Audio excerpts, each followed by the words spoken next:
Hello friend, स्वागत है आपका हमारे YouTube channel study smart IQ में। और मैं हूं सबा परवीन। और आज हम फिर पढ़ने जा रहे हैं आरआरबी ग्रुप डी 2025 के लिए जी के जीएस की क्लास, जिसमें हम डिस्कस कर रहे हैं प्रीवियस ईयर क्वेश्चन। और ये हमारी क्लास 43 है और इससे पहले 42 क्लासेस से हम ले चुके हैं।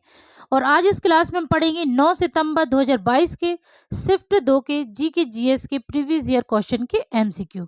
सो आई होप आपको ये वीडियो पसंद आए। और ऐसे ही वीडियो देखने के लिए हमारे चैनल को लाइक करें, शेयर करें और सब्सक्राइब करना ना भूलें। तो चलिए स्टार्ट करते हैं क्लास। फर्स्ट है, भारत के संविधान का अनुच्छेद 91A डैश के साथ संबंधित है। तो भारत के संविधान का अनुच्छेद 51A ये किसके साथ संबंधित है? तो यह संबंधित है मौलिक कर्तव्य के साथ। राइट आंसर है ऑप्शन बी, मौलिक कर्तव्य। मौलिक कर्तव्य ये कहाँ से लिए गए हैं? तो यह लिए गए हैं सोवियत संघ, रूस से यह लिए गए हैं। मौलिक कर्तव्य यह 42वें संवैधानिक अधिनियम द्वारा 1976 में स्वर्ण सिंह समिति की सिफारिशों पर जोड़े गए हैं। ठीक है। मौलिक कर्तव्य यह भाग 4A में सूचीबद्ध है। ठीक है, भाग 4A में सूचीबद्ध है। ठीक है। फिर अब हम बात करें केंद्र शासित प्रदेश। तो केंद्र शासित प्रदेश यह भाग 8 में है। ठीक है, संविधान के भाग 8 में सूचीबद्ध है और यह अनुच्छेद 239 से 242 तक सूचीबद्ध है। ओके। फिर बात करें पंचायत। तो पंचायत को संविधान में जोड़ा गया है 73वें संवैधानिक संशोधन अधिनियम द्वारा 1992 में इसे जोड़ा गया है पंचायत को। और इसमें ही भाग 9 को जोड़ा गया है। ठीक है, भाग 9 जोड़ा गया है और 11वीं अनुसूची को जोड़ा गया है। ठीक है, 11वीं अनुसूची को जोड़ा गया है। और पंचायत यह अनुच्छेद,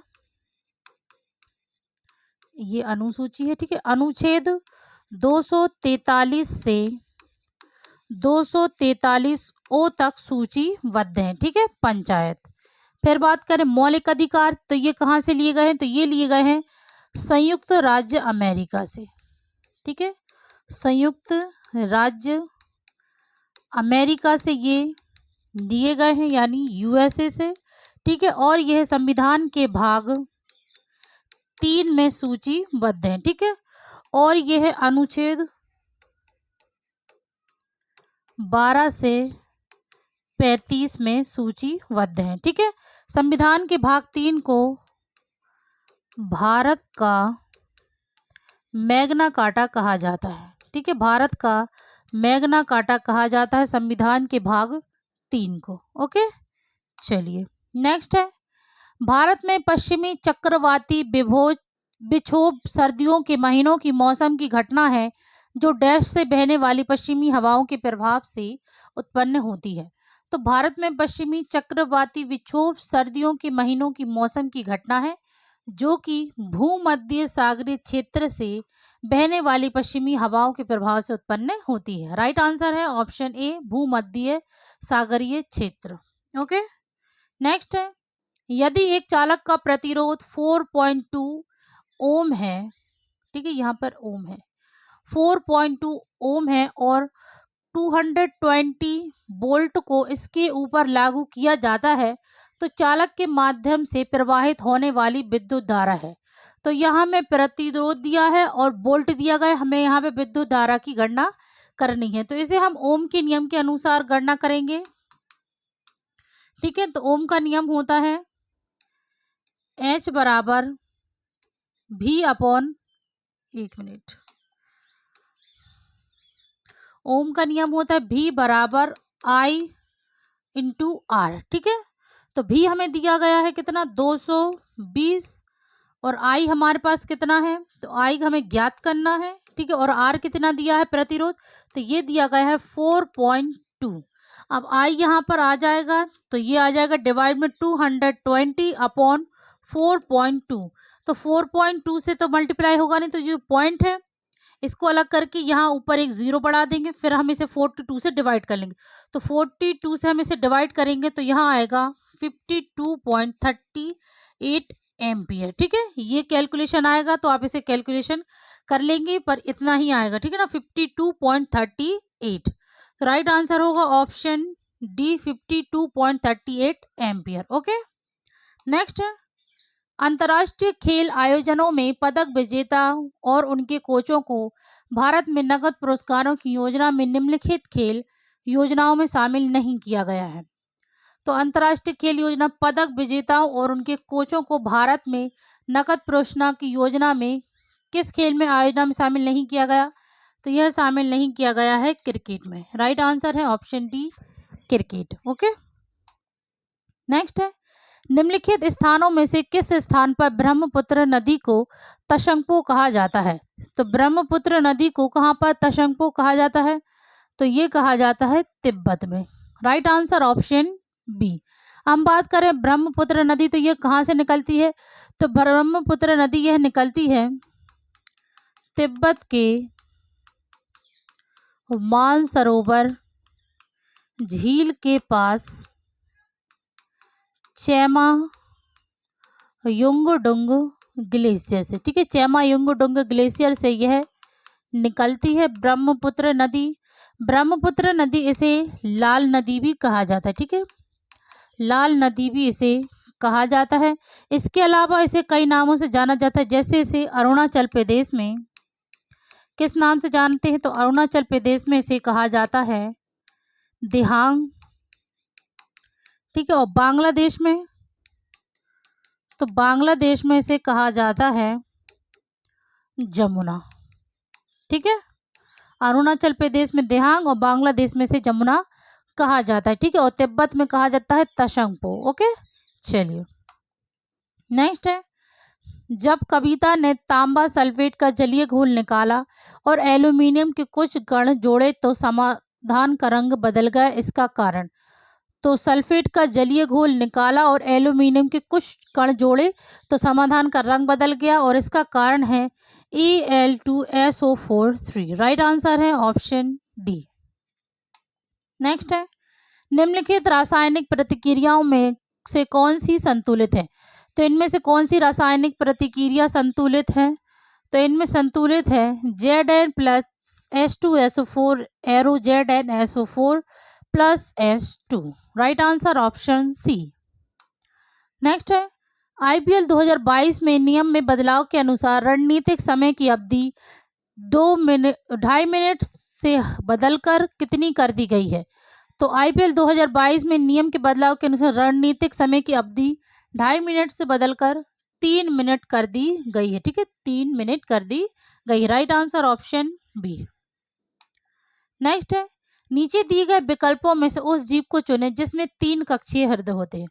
तो कबूतर, मछली, गिरगिट, चीतक, किसमें 3 कक्षीय हृदय होते हैं, तो ये होते हैं गिरगिट में। राइट आंसर ऑप्शन सी।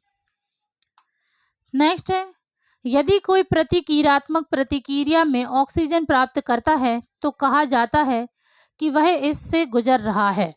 तो प्रतिक्रियात्मक प्रतिक्रिया में ऑक्सीजन प्राप्त करता है तो इसे ऑक्सीकरण कहा जाता है। राइट आंसर है ऑप्शन सी, ऑक्सीकरण कहा जाता है कि वह इससे गुजर रहा है। ओके, नेक्स्ट है भारत में पहला डिजिटल फूड म्यूजियम वर्ष 2021 में डैश में लॉन्च किया गया था।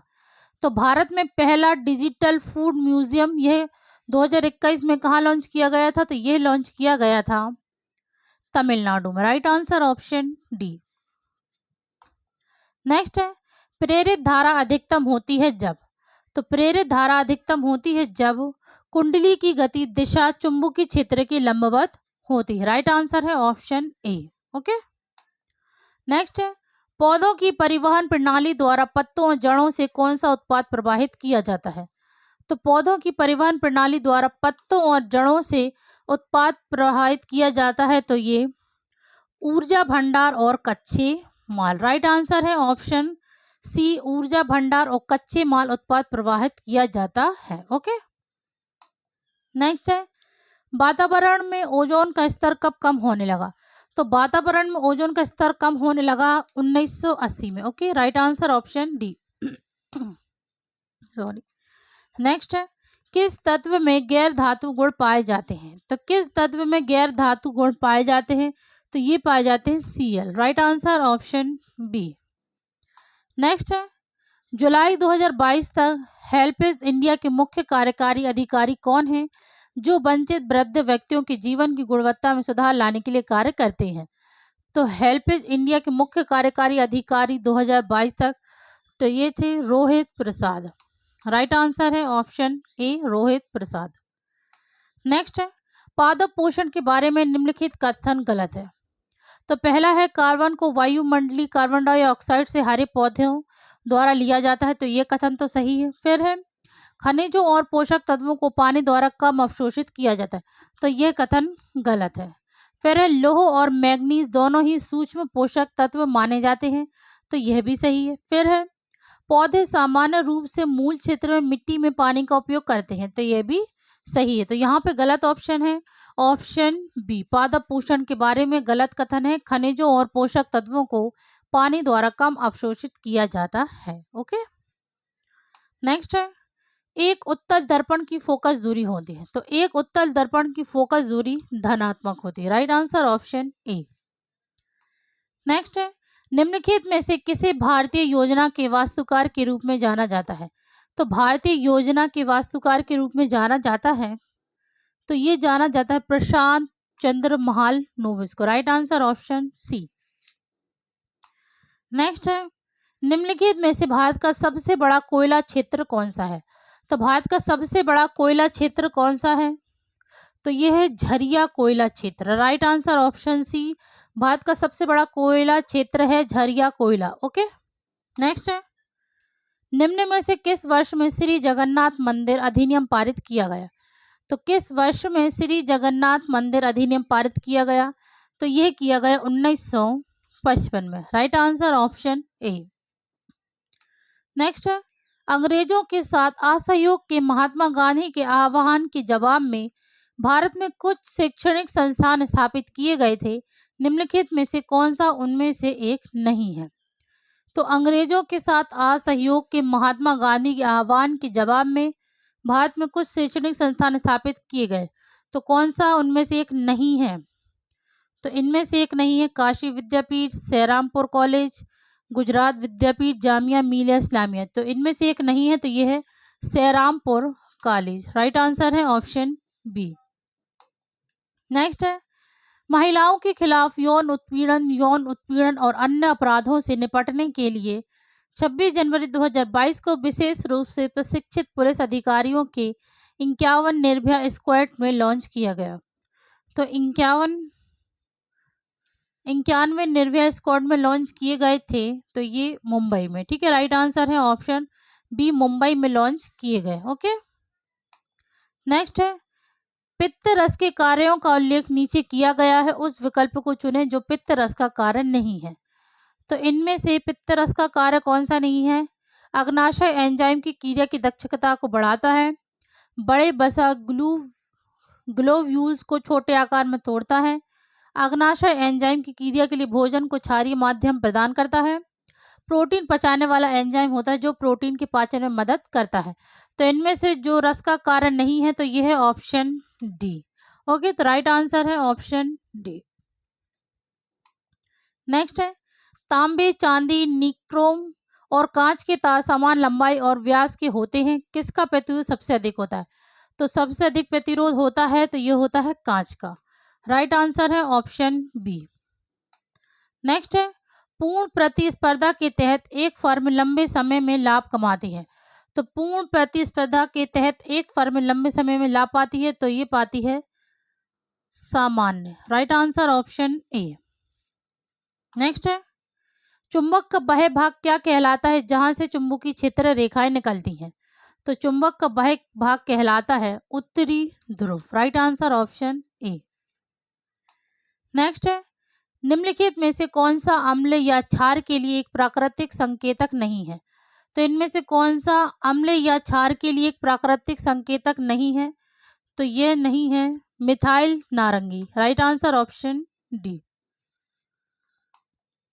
नेक्स्ट है, वर्ष 1955 में गठित करप